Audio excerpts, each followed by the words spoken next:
नील अपनी टीम बदलना चाहता था। वो अब विद्युत और शुभम के साथ नहीं रहना चाहता था। अंजलि भी इस टीम को छोड़ने के बारे में ही सोच रही थी। तभी अंजलि ने गहरी सांस लेते हुए मन ही मन कहा, विद्युत फिल्म मेकिंग डिपार्टमेंट में भी तो अच्छा काम कर रहा है, न जाने इसने लाइटनिंग विंड पंप टेक्निक को क्यों चुना। इसके बाद अंजलि बिना कुछ कहे वहां से चली गई। अंजलि को लगा था कि विद्युत फिल्म मेकिंग डिपार्टमेंट में बहुत अच्छा परफॉर्म करेगा, जिससे उसका दोस्त बने रहने पर अंजलि को भी विद्युत से बहुत कुछ सीखने को मिलेगा। वो एक्स्ट्राऑर्डिनरी प्लेयर बनकर विद्युत से नई पिल्स बनाना सीखेगी। लेकिन अंजलि के सारे अरमानों पर पानी फिर गया।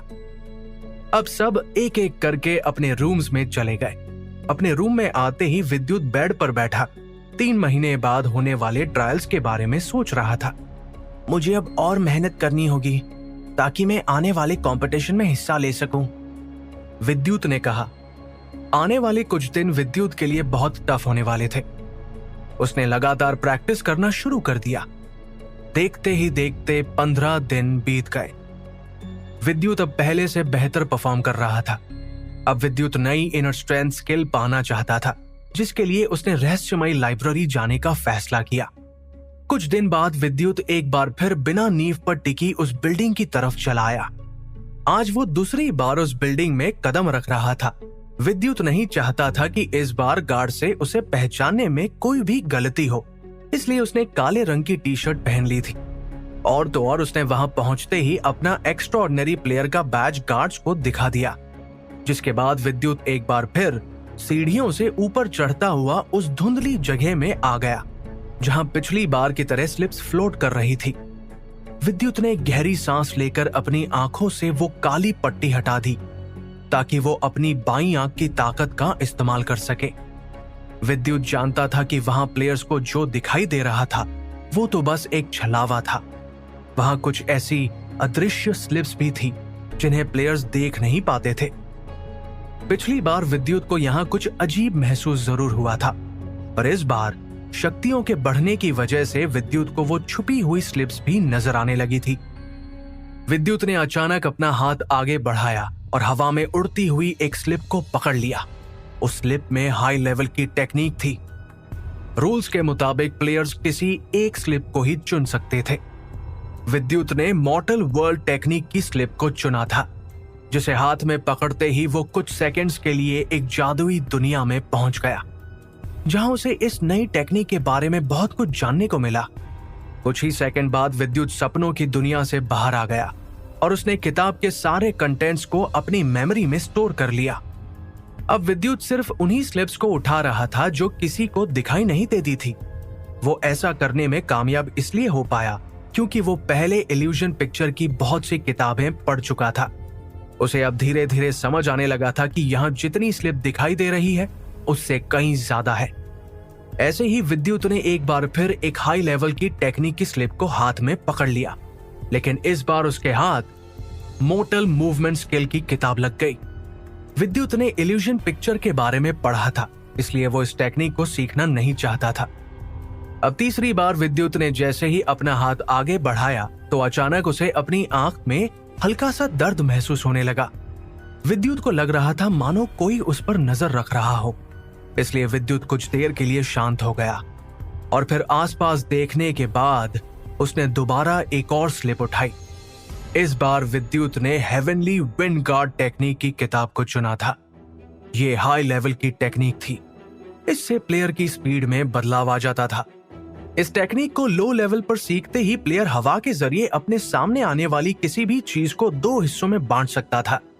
अगर विद्युत ने इस टेक्निक को इसके हाई लेवल पर पहुंचा दिया तो वो अपने सामने आने वाले खतरनाक और जानलेवा हथियार को भी 2 हिस्सों में बांट सकता था। ये सब पढ़ने के बाद विद्युत की आंखों में अचानक चमक आ गई। वो ऐसी ही किसी टेक्निक को सीखना चाहता था, लेकिन ये एक हाई लेवल की स्किल थी। अगर विद्युत ने इसे चुना तो सबको उस पर शक हो सकता था। फिलहाल विद्युत लाइटनिंग विंड पंप टेक्निक को भी सीख रहा था। ये दोनों टेक्निक्स हवा से जुड़ी हुई थी, इसलिए विद्युत को ये टेक्निक सीखने से बहुत फायदा होने वाला था। लेकिन विद्युत ये भी जानता था कि मामूली एक्स्ट्राऑर्डिनरी प्लेयर ज्यादातर मिडिल लेवल की टेक्निक की किताब ही चुनते हैं। हेवनली विंड गार्ड टेक्निक सिर्फ हाई लेवल की टेक्निक ही नहीं थी, बल्कि वो वहां मौजूद किताबों में से सबसे बेस्ट टेक्निक में से एक थी। अब विद्युत ने ठान ली थी कि वो हेवनली विंड गार्ड टेक्निक को सीखेगा। उसे अपनी जरूरत की किताब मिल चुकी थी, इसलिए विद्युत ने वक्त बर्बाद नहीं किया। वो नहीं चाहता था कि कोई भी उसकी शक्तियों को पहचान ले। वो किसी को बताना नहीं चाहता था कि उसने एक से ज्यादा किताब के कंटेंट्स को अपनी मेमोरी में स्टोर कर लिया था। अब विद्युत के पास बहुत कम वक्त बचा था, इसलिए उसने हेवनली विंड गार्ड टेक्निक के कंटेंट्स को झट से अपनी मेमोरी में स्टोर कर लिया। ये तो बिल्कुल हेवनली विंड गार्ड टेक्निक जैसी ही है। विद्युत ने हेवनली विंड गार्ड टेक्निक को छुपी हुई स्किल्स में से चुना था। अगर वो इस टेक्निक को चुनता तो सबको उसकी शक्तियों के बारे में पता चल जाता। इसलिए विद्युत ने वक्त रहते दूसरी किताब यानी कि हेवनली एयर विंड टेक्निक को चुन लिया। इस किताब में सब कुछ आसान भाषा में लिखा हुआ था। विद्युत ने अपनी मनचाही किताब तो चुन ली थी, लेकिन उसे ये नहीं पता था कि इस वक्त कोई उस पर नजर रखे हुए है। लाइब्रेरी के एक बड़े से कमरे के अंदर एक अधेड़ उम्र का आदमी धीमी आवाज में बड़बड़ाया। विद्युत ने इस बार हेवनली एयर विंड टेक्निक को चुना है। पिछली बार इसने लाइटनिंग विंड पाम टेक्निक को चुना था। विद्युत इस बार बहुत खुश था, क्योंकि इस बार उसने छुपकर एक से ज्यादा टेक्निक्स को चुना था। और तो और इस बार उसे उस रौबदार आवाज ने भी परेशान नहीं किया। अब विद्युत खुशी खुशी लाइब्रेरी से बाहर आ गया। उसने हाई लेवल की टेक्निक के कंटेंट्स को अपनी मेमोरी में स्टोर कर लिया था। और तो और एक मिडिल लेवल यानी कि हेवनली एयर विंड टेक्निक को सीखने के लिए चुना था। विद्युत ज्यादा ध्यान हेवनली विंड गार्ड टेक्निक पर देना चाहता था। थोड़ी देर बाद वो अपने रूम में आकर आंखें बंद करके बैठ गया और हेवनली विंड गार्ड टेक्निक के कंटेंट्स को याद करने लगा। जैसे जैसे वो अपनी मेमोरी में छुपे हुए किताब के पन्नों को देख रहा था, वैसे वैसे उसके चेहरे की मुस्कुराहट भी बढ़ती जा रही थी। और फिर विद्युत एक्साइटेड होते हुए बोला, मैंने इस टेक्निक को पहले कहीं तो देखा है। ये मेरी एक टेक्निक से मेल खाती है। विद्युत की चुनी हुई सभी टेक्निक्स किसी न किसी तरह से हवा से जुड़ी हुई थी। विद्युत 4 विंड स्टांसेस की प्रैक्टिस कर रहा था। इसके साथ साथ उसे मिस्टीरियस विंड पाम टेक्निक भी आती थी। विद्युत की लाइटनिंग विंड पाम टेक्निक भी हवा से जुड़ी हुई थी। और तो और अब हेवनली विंड गार्ड टेक्निक, जिसे विद्युत ने अपनी मेमोरी में स्टोर किया था, वो भी इन सभी टेक्निक्स जैसी ही थी। इसलिए विद्युत को हेवनली विंड गार्ड टेक्निक की किताब के कुछ पन्ने पढ़ते ही वो 10 से 20% तक समझ आ चुकी थी। अगर इस वक्त किसी प्लेयर को ये बात पता चल गई तो न जाने उनका रिएक्शन कैसा होगा, क्योंकि एक हाई लेवल टेक्निक को समझ पाना मामूली एक्स्ट्राऑर्डिनरी प्लेयर्स के बस की बात नहीं थी। एक्स्ट्राऑर्डिनरी प्लेयर्स के लिए लो लेवल की टेक्निक सीखना चुटकियों का काम था। उन्हें एक टेक्निक को सीखने के लिए थोड़ा वक्त लगता था, लेकिन मिडिल हाई लेवल टेक्निक्स बहुत मुश्किल थी। कुछ प्लेयर्स तो टेक्निक्स को शुरुआत से ही समझ नहीं पाते थे। ऐसी टेक्निक्स को सिर्फ कुछ कोर प्लेयर्स ही सीखने की हिम्मत करते थे। और तो और हाई लेवल स्किल्स सबसे मुश्किल भी होती थी। एकेडमी की लाइब्रेरी में हाई लेवल टेक्निक्स की करीब 100 से 200 किताबें थी। ऐसी टेक्निक को 4th लेवल पर पहुंचाने वाले प्लेयर्स आसानी से सीख सकते थे, पर विद्युत इतनी छोटी उम्र में इस टेक्निक के कंटेंट्स को पढ़कर ही उसे समझ गया था। ये कोई मामूली बात नहीं थी। रूल्स के मुताबिक सिर्फ कुछ टैलेंटेड कोर प्लेयर्स को ही हाई लेवल की मार्शल आर्ट्स टेक्निक्स सीखने दी जाती थी, लेकिन विद्युत ने अभी से उस टेक्निक को 10 से 20% तक सीख लिया था। और ऐसा 2 वजहों से हुआ था। पहली, अब विद्युत की बाईं आंख में कुछ बदलाव आए थे। उसकी शक्तियां बढ़ चुकी थी, जिसकी वजह से वो हाई लेवल की टेक्निक्स को भी समझ पा रहा था। और दूसरी बात यह थी कि विद्युत ने हेवनली विंड गार्ड टेक्निक से मेल खाती कई टेक्निक्स पहले ही सीखी हुई थी। इसी वजह से उसे इस टेक्निक को समझने में आसानी हो रही थी।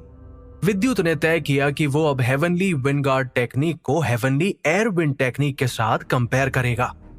लंच के बाद विद्युत अपने रूम में दोबारा एक शांत जगह पर आकर बैठ गया। तभी विद्युत को एकेडमी के रूल्स याद आ गए और वो सोचते हुए बोला, किसी को भी इस तरह 2 टेक्निक्स चुनने की इजाजत नहीं है। और तो और मैं अपनी टेक्निक किसी दूसरे प्लेयर के साथ शेयर नहीं कर सकता। अगर एकेडमी को इस बारे में पता चल गया तो न जाने मैं क्या करूंगा। लेकिन मैं अपनी हेवनली विंड गार्ड टेक्निक को सबसे छुपा कर रख सकता हूं। वैसे भी ये दोनों टेक्निक्स एक जैसी ही है। मुझे नहीं लगता किसी को इस बारे में पता चल पाएगा। विद्युत ने फैसला किया कि वो जल्द ही इस नई टेक्निक की प्रैक्टिस शुरू कर देगा। करीब एक दिन बाद विद्युत को प्रैक्टिस के दौरान ये समझ आ गया कि हेवनली विंड गार्ड टेक्निक में 4 विंड स्टांसेस में से 3 विंड स्टांसेस भी शामिल है। और तो और ये भी लाइटली फ्लोटिंग फेरी टेक्निक की तरह ही उसकी अटैकिंग स्पीड को और तेज कर देगी। क्या विद्युत ने इस तरह लाइब्रेरी से एक के बदले ज्यादा किताब चुनकर सही किया था? अगर किसी को इस बारे में पता चल गया तो न जाने विद्युत के साथ क्या होगा। क्या विद्युत इस नई टेक्निक को सीख पाएगा? जानने के लिए सुनते रहिए।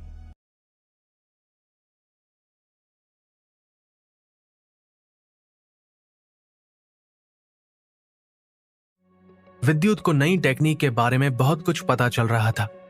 तभी नई टेक्निक को कुछ देर और सीखने के बाद विद्युत ने झट से कहा, अब याद आया, ये टेक्निक तो बिल्कुल मिस्टीरियस विंड पाम टेक्निक जैसी है। हेवनली विंड गार्ड टेक्निक के कंटेंट्स में बहुत सी स्केल्स शामिल थी, जिनमें से एक रोटेटिंग शार्प स्टांस थी और ये विद्युत की मिस्टीरियस विंड पाम टेक्निक से मेल खाती थी। इतना ही नहीं बल्कि हेवनली एयर विंड टेक्निक में ऐसी ही स्किल थी जिसे रोटेटिंग शार्प स्टांस टेक्निक का नाम दिया गया था। ये जानने के बाद विद्युत सोचते हुए बोला, जरूर तनीषा ने भी हेवनली एयर विंड या फिर हेवनली विंड गार्ड टेक्निक में से किसी एक टेक्निक को सीखा होगा। तनीषा अभी उम्र में बाकी कोर प्लेयर से छोटी थी, लेकिन फिर भी वो तीसरे लेवल पर पहुंच चुकी थी।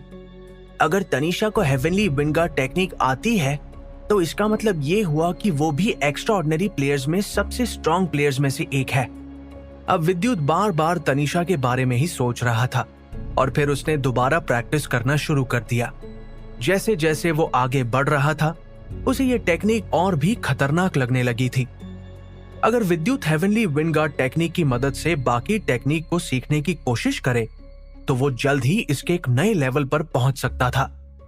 विद्युत अब अपना सारा वक्त प्रैक्टिस को देने लगा था। वो नई टेक्निक को सीखने में कोई भी गलती नहीं करना चाहता था।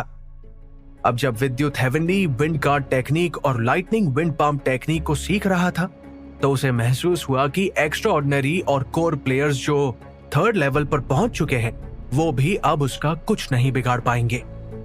कुछ दिन अपने रूम में अकेले रहकर प्रैक्टिस के बाद विद्युत जैसे ही अपने रूम से बाहर आया तो उसे दरवाजे पर पड़ा एक लेटर दिखाई दिया।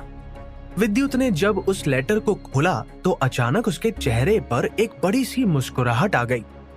इस बार विद्युत को एकेडमी की तरफ से एक टास्क कंप्लीट करने के लिए चुना गया था।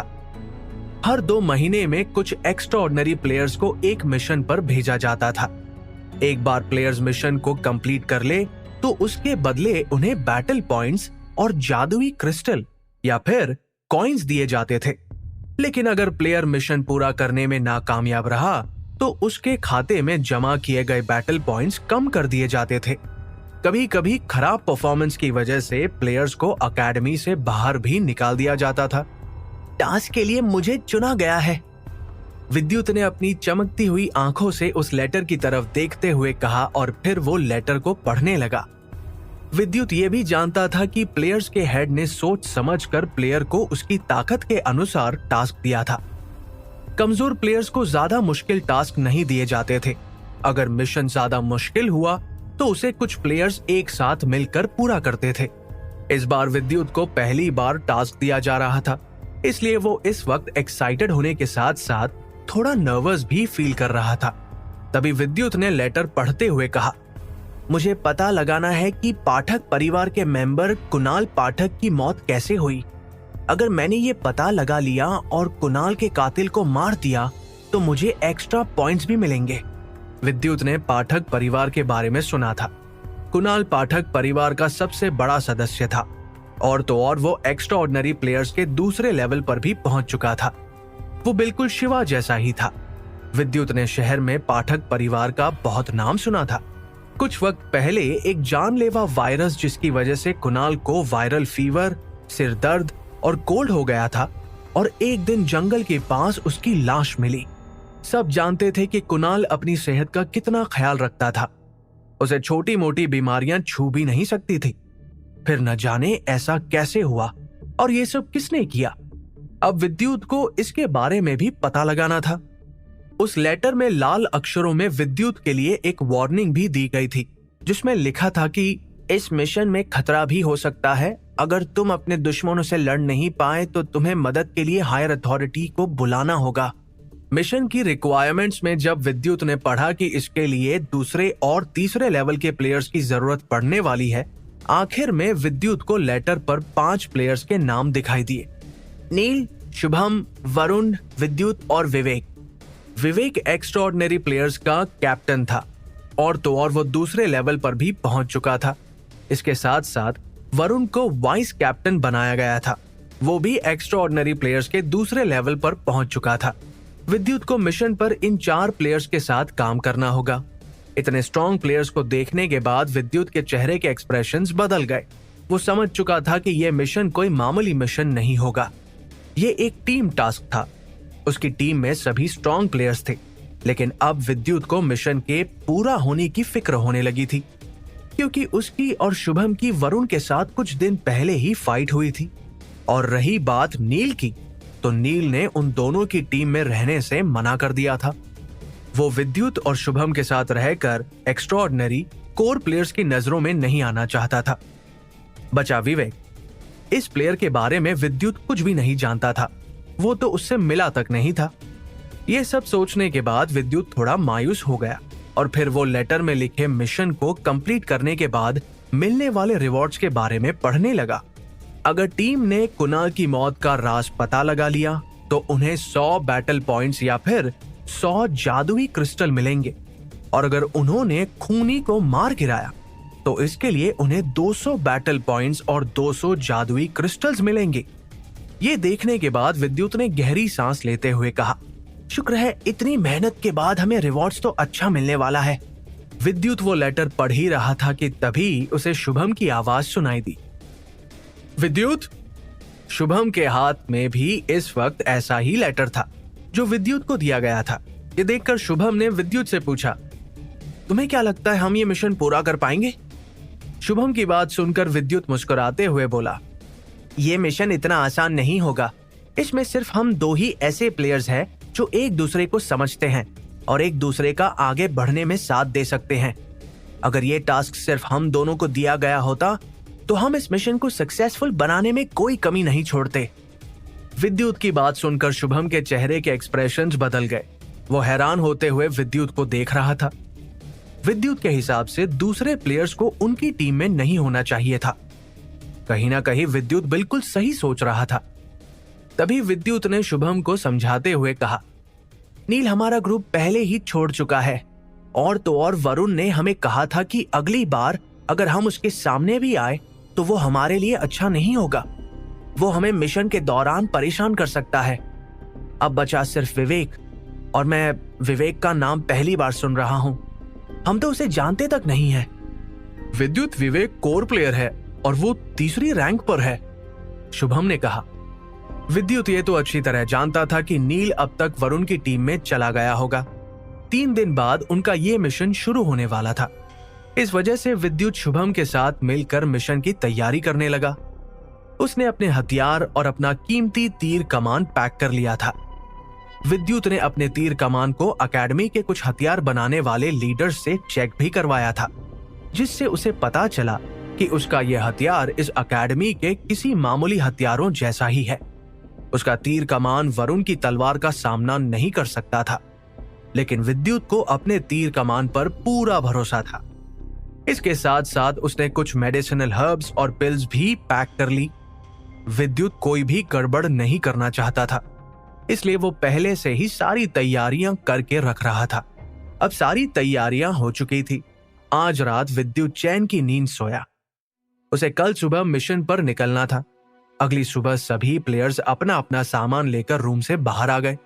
वो सब इस वक्त पाठक परिवार के पास जाने वाले थे कि तभी वरुण ने विद्युत और शुभम को घूरते हुए कहा, अगर इस मिशन में कोई भी गड़बड़ हुई तो उसके जिम्मेदार तुम दोनों होंगे।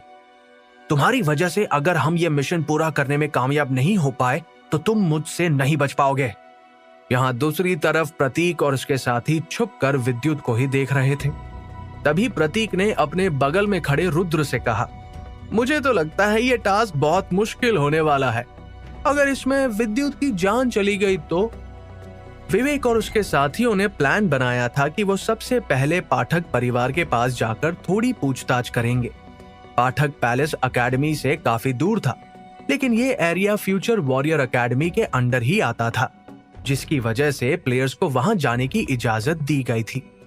जब विद्युत और उसकी टीम ने पाठक पैलेस के बाहर कदम रखे तो वहां एक परिंदा तक नहीं था। ऐसा लग रहा था मानो वहां मातम छाया हो। यह मंजर बहुत डरावना था।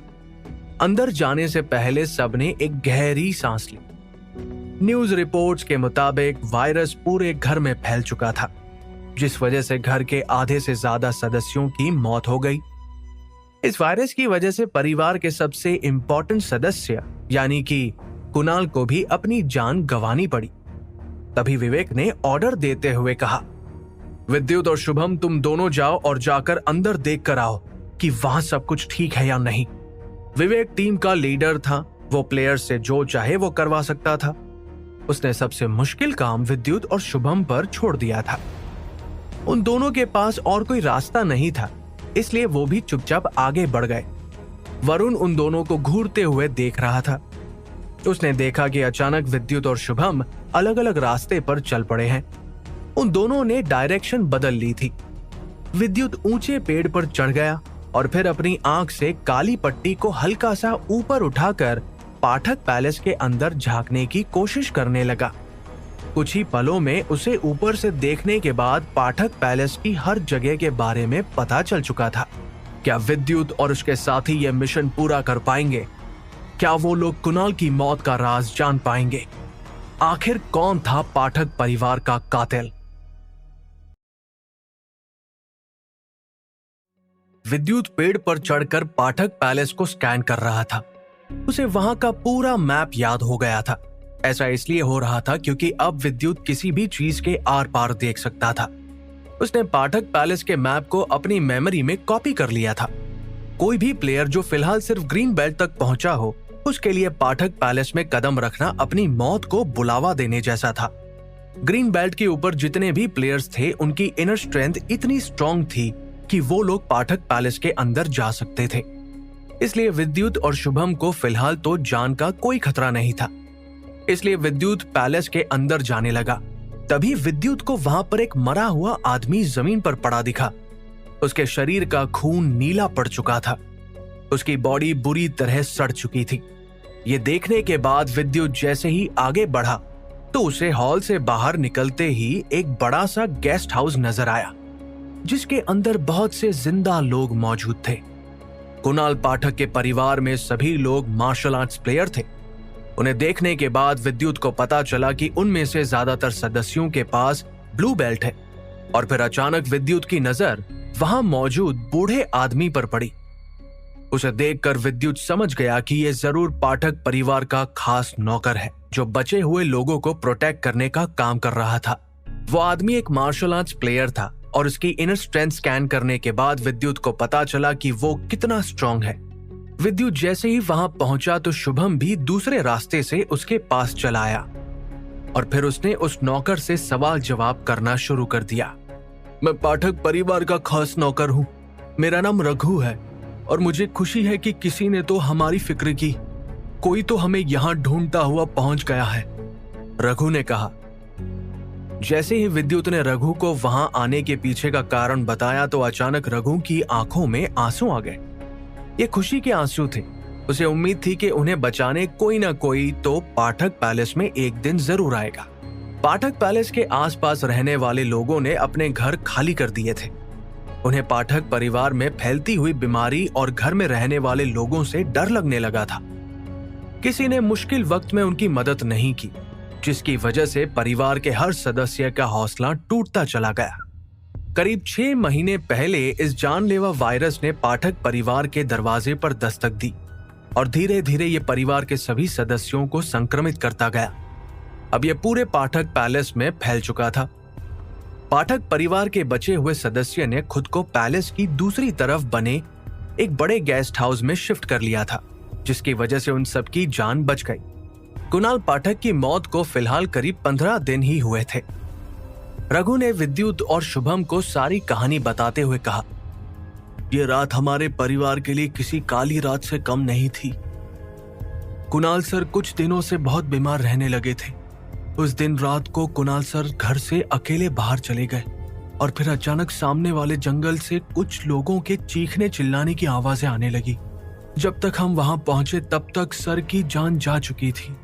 उनका खून नीला पड़ने लगा था। मरते मरते उन्होंने हमसे सिर्फ एक ही बात कही थी कि इस दुनिया से जा रहा हूं, लेकिन इस खतरनाक वायरस के पीछे जिस आदमी का हाथ है उसे तुम लोग जिंदा मत छोड़ना, उससे मेरी मौत का बदला जरूर लेना। यह सुनने के बाद विद्युत अपने ही ख्यालों में कहीं खो सा गया था। वो सोच रहा था कि जिस किसी ने भी ये सब किया है या तो वो इसी शहर का रहने वाला है या फिर वो दूसरे शहर से यहाँ आया होगा। वो आदमी जरूर कोई मामूली इंसान नहीं होगा। दूसरे लेवल पर पहुंचने वाले एक्स्ट्राऑर्डिनरी प्लेयर से भी ताकतवर प्लेयर की जान लेना कोई आसान काम नहीं था। भला कोई पाठक परिवार के साथ ऐसा क्यों करेगा? वो परिवार के सदस्यों की जान क्यों लेगा?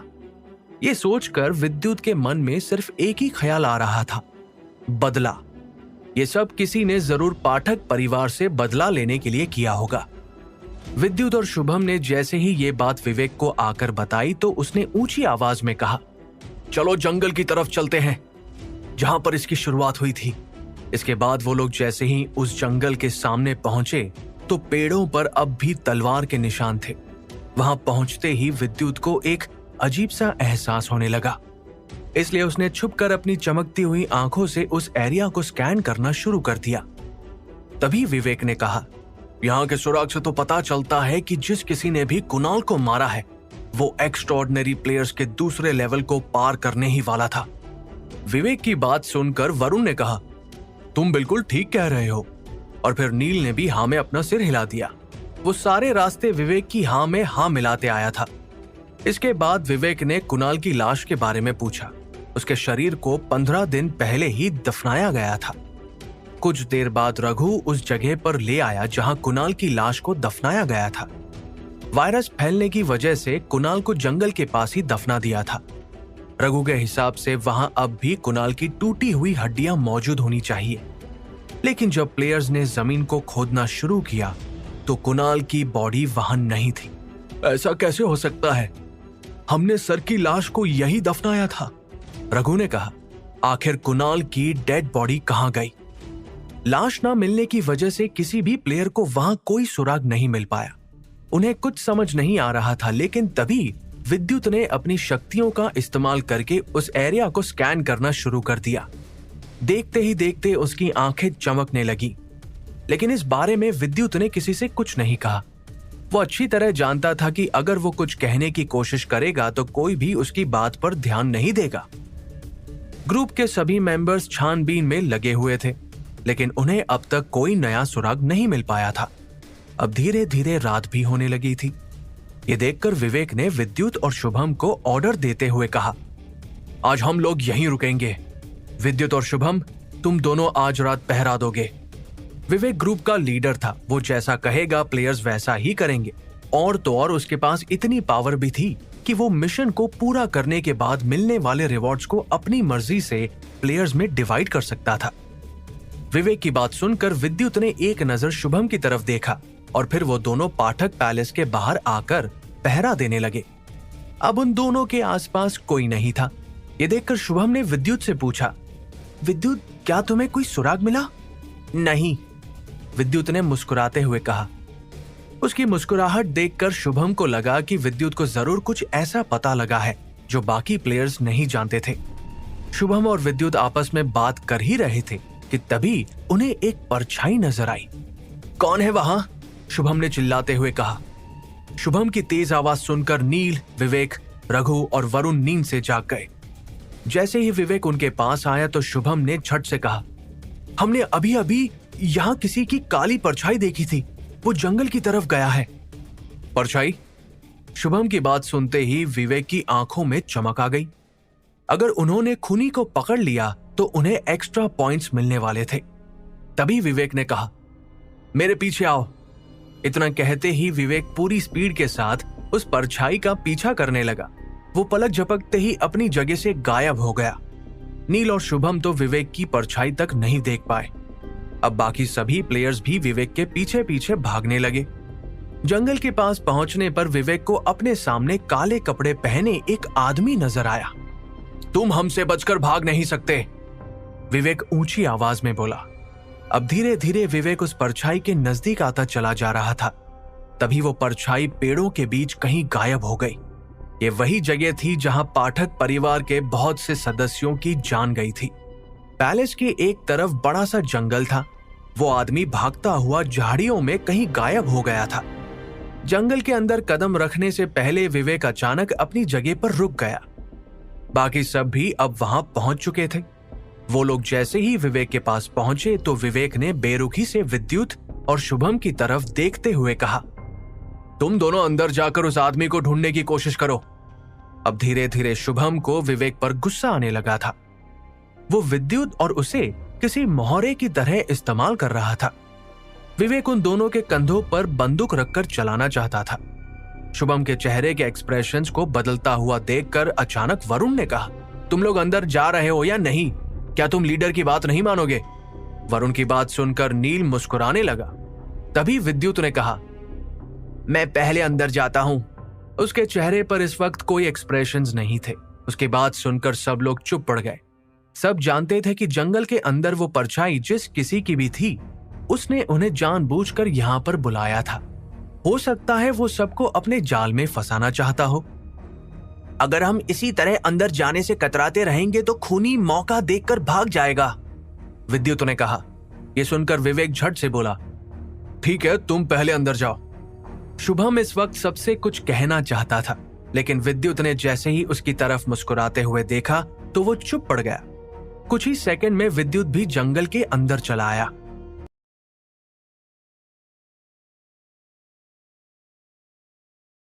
विद्युत अचानक अंधेरे में कहीं गायब हो गया था। वो काली परछाई की डायरेक्शन की तरफ भागा था, लेकिन अब अंधेरे में उसके साथी विद्युत को देख नहीं पा रहे थे। न ही उन्हें विद्युत की आवाज सुनाई दे रही थी। विद्युत, तुम कहां हो? तुम अचानक कहां चले गए? शुभम ने कहा। कहीं विद्युत भी कुणाल की तरह? विवेक सोचते हुए बोला। अब उन सबको लगने लगा था कि उन्होंने अपने एक साथी को गंवा दिया है। लगता है विद्युत अपनी जान से हाथ धो बैठा है, वरुण ने घबराते हुए कहा। वो इस वक्त परेशान होने के साथ साथ विद्युत के जाने से खुश भी था। वो चारों बहुत देर तक विद्युत को इधर उधर ढूंढ रहे थे, लेकिन उन्हें विद्युत कहीं दिखाई नहीं दिया। अब शुभम का हौसला टूटता जा रहा था। ये सब तुम लोगों की वजह से हुआ है। तुम्हारी वजह से विद्युत की जान चली गई है। वो अभी सिर्फ 14 साल का है। तुम लोगों को उसके साथ ऐसा नहीं करना चाहिए था। तुम सब मतलबी हो। शुभम जोर जोर से चिल्ला रहा था। विद्युत को अचानक गायब होता देखकर अब शुभम के दिल की धड़कनें बढ़ने लगी थी। तभी नील ने कांपती हुई आवाज में कहा, लीडर, ये जगह हमारे लिए ठीक नहीं है। हमें सुबह यहाँ आना चाहिए। अभी यहाँ से चलते हैं। नील की बात सुनकर विवेक और वरुण ने हाँ में अपना सिर हिला दिया। इसके बाद वो लोग जंगल से बाहर जाने लगे कि तभी उन्हें एक अजीब सी आवाज सुनाई दी। तुम लोग यहां से भागना चाहते हो? इसके बारे में सोचना भी मत। वो आवाज सुनकर चारों प्लेयर्स के रोंगटे खड़े होने लगे थे। उनका चेहरा डर की वजह से पीला पड़ता जा रहा था। ऐसा लग रहा था मानो कोई धीरे धीरे उनकी तरफ बढ़ रहा हो। तभी विवेक ने कहा, ध्यान से, मुझे लगता है हम जाल में फंस चुके हैं। विवेक इस वक्त बाहर से देखने में शांत लग रहा था, पर अंदर ही अंदर उसके दिल की धड़कनें बढ़ती जा रही थी। अब धीरे धीरे उसके माथे से पसीना टपकने लगा था। डर की वजह से वो चारों अलग अलग दिशाओं में देखने लगे। उन्हें वहां सभी पेड़ इधर उधर हिलते हुए नजर आ रहे थे। ये देखकर वरुण ने उन पेड़ों को घूरते हुए कहा, यह सिर्फ हमारी आंखों का धोखा है। ये जो कोई भी है वो इल्यूजन टेक्निक का इस्तेमाल कर रहा है। विवेक और वरुण दोनों ही एक्स्ट्राऑर्डिनरी प्लेयर्स थे। वो दोनों इससे पहले बहुत से मिशन पर जा चुके थे। वो जानते थे कि ऐसे मिशन पर इल्यूजन टेक्निक का सबसे ज्यादा इस्तेमाल किया जाता है ताकि सामने वाले को छल से हराया जा सके। उन्हें इस बारे में पता था, लेकिन इस बार विवेक और वरुण की आंखों में डर साफ नजर आ रहा था। वो लोग बिना हिले डुले अपनी जगह पर खड़े हुए थे। विद्युत को इल्यूजन टेक्निक के बारे में बहुत कुछ पता था। उसने इस पर करीब 7 किताबें पढ़ी थी। अगर वो यहाँ होता तो अपने साथियों की शायद थोड़ी मदद कर पाता, लेकिन विद्युत न जाने अचानक कहाँ गायब हो गया था। सब ने उसे ढूंढने की बहुत कोशिश की, पर अफसोस वो नहीं मिला।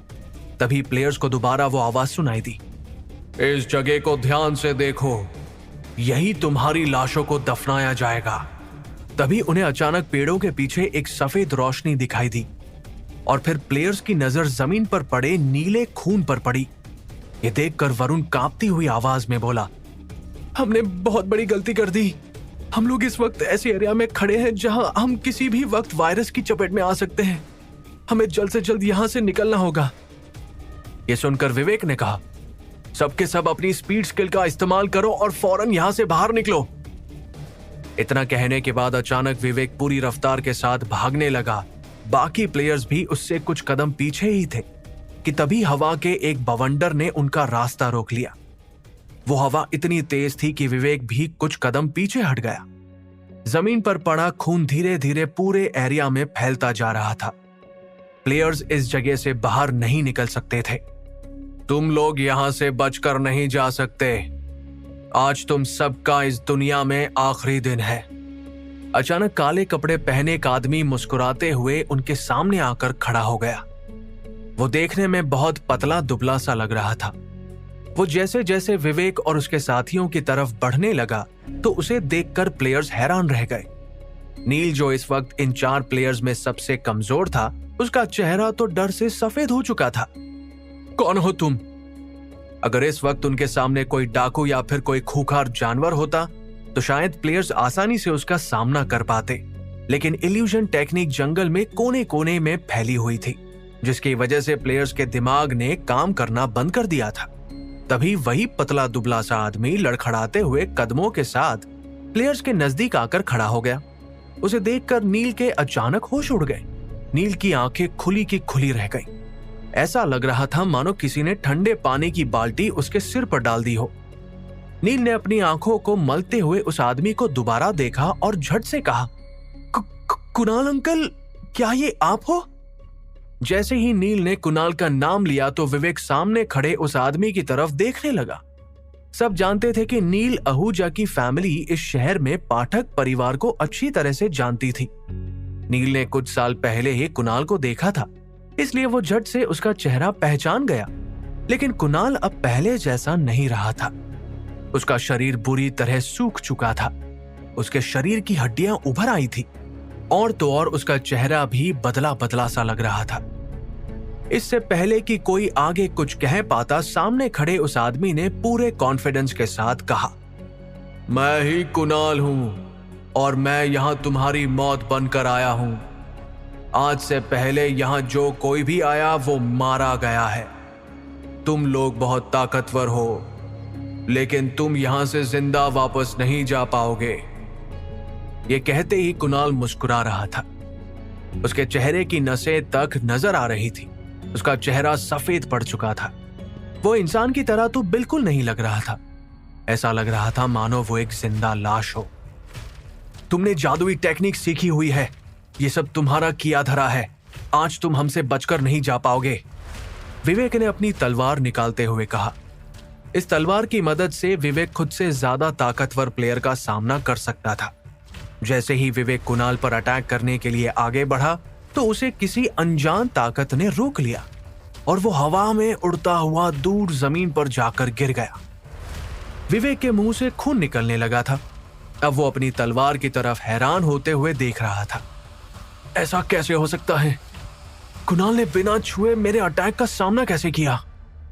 तभी वरुण ने भी अपनी तलवार निकाल ली और वो शुभम और नील के साथ मिलकर कुणाल पर अटैक करने के लिए आगे बढ़ा। उन्होंने अपनी पूरी ताकत के साथ कुणाल पर अटैक करना चाहा, पर अफसोस वो लोग कुणाल का कुछ बिगाड़ नहीं पाए। तुम लोग धीरे धीरे वायरस की चपेट में आ जाओगे। यहां तुम्हारी ताकत काम नहीं आने वाली, कुणाल ने हंसते हुए कहा। उसकी बात सुनकर चारों प्लेयर्स हैरान रह गए। भले ही वो एकेडमी के कुछ ताकतवर प्लेयर्स में से एक थे, लेकिन फिर भी यहां उन सब की ताकत कमजोर पड़ने लगी थी। बस प्लेयर्स को एक फायदा था, वो स्पीड के मामले में कुणाल से 10 गुना आगे थे। क्योंकि अब कुणाल का शरीर एक जिंदा लाश में बदल चुका था। उसको प्लेयर्स तक पहुंचने में वक्त लग रहा था। वो चारों एक साथ मिलकर भी कुणाल का सामना नहीं कर पा रहे थे। अचानक जोर जोर से हवाएं चलने लगी। ऐसा लग रहा था मानो ये सब उनका ध्यान भटकाने के लिए किया जा रहा था। तभी सफेद कपड़े पहने एक आदमी वहां आया और बोला, सब कुछ हमारे कंट्रोल में है, लेकिन वो लड़का बचकर भाग चुका है। तुम फिक्र मत करो, उसे वापस आने में कई दिन लग जाएंगे। तुम दोनों मेरी इन चारों प्लेयर्स को मारने में मदद करो, कुणाल ने झट से कहा। पाठक परिवार का सबसे खास सदस्य कुणाल और उसके दो नौकर एक साथ मिलकर प्लेयर्स पर हमला करने लगे। उनका असली मकसद विवेक और उसके साथियों को जान से मारना था। मैं कुणाल के साथ फाइट करता हूं, तुम लोग उन दोनों को संभालो, विवेक ने कहा। वो अपने ग्रुप का सबसे ताकतवर प्लेयर था। अगर इस वक्त शुभम कुणाल से फाइट कर रहा था तो फाइट के दौरान उनकी जान भी जा सकती थी। विवेक दोबारा अपनी तलवार का इस्तेमाल करते हुए कुणाल पर अटैक करने लगा, लेकिन वो चाह कर भी कुणाल का कुछ बिगाड़ नहीं पा रहा था। यहाँ दूसरी तरफ वरुण, शुभम और नील बाकी दो लोगों के साथ फाइट कर रहे थे। अचानक शुभम ने अपनी तलवार से उनमें से एक आदमी पर अटैक कर दिया। उसकी तलवार उस आदमी के पेट के आर पार हो गई, लेकिन फिर भी वो अब तक जिंदा था। जैसे ही शुभम ने तलवार को बाहर खींचा तो उसका घाव धीरे धीरे खुद ब खुद भर गया। इसके बाद उस आदमी ने शुभम पर अटैक किया तो शुभम के कदम लड़खड़ा गए और वो कुछ कदम पीछे हट गया। शुभम और नील एक साथ मिलकर भी उनका सामना नहीं कर पाए। विवेक एक्स्ट्रॉर्डिनरी प्लेयर्स के दूसरे लेवल पर पहुंच चुका था। उसके पास अकेडमी की कई बनाई गई धारदार तलवार थी, जिसकी वजह से वो अपने अपोनेंट का सामना कर पा रहा था। इस वक्त फाइट के दौरान सबसे ज्यादा परेशानी विवेक को हो रही थी। उसकी जान खतरे में थी। अगर थोड़ी सी भी गड़बड़ी हुई तो वो अपनी जान से हाथ धो बैठता। ये कुणाल तो किसी जिंदा लाश की तरह लग रहा है। मैं इतनी जल्दी इसके हाथों मरना नहीं चाहता, विवेक ने घबराते हुए मन ही मन कहा। अब विवेक को कुणाल से डर लगने लगा था। उसे इस मिशन की फिक्र हो रही थी। यहाँ दूसरी तरफ वरुण और बाकी दो प्लेयर्स की हालत और भी ज्यादा खराब होती जा रही थी। वो धीरे धीरे वायरस से बचते हुए अपने दुश्मनों से फाइट कर रहे थे कि तभी अचानक उन्हें विवेक के चिल्लाने की आवाज आई। उन्होंने देखा कि कुणाल के अटैक की वजह से विवेक उड़ता हुआ पेड़ से जा टकराया है और तो और अब उसके मुंह से खून भी निकल रहा था। विवेक के शरीर पर छोटी मोटी खरोंच आई थी। प्लेयर्स का लीडर इस वक्त घायल हो चुका था। अपने लीडर की ऐसी हालत देखकर वरुण और शुभम घबरा गए। आखिर विद्युत अचानक कहां गायब हो गया था? क्या बचे हुए प्लेयर्स अपने दुश्मनों का सामना कर पाएंगे? क्या होगा इस मिशन का अंजाम?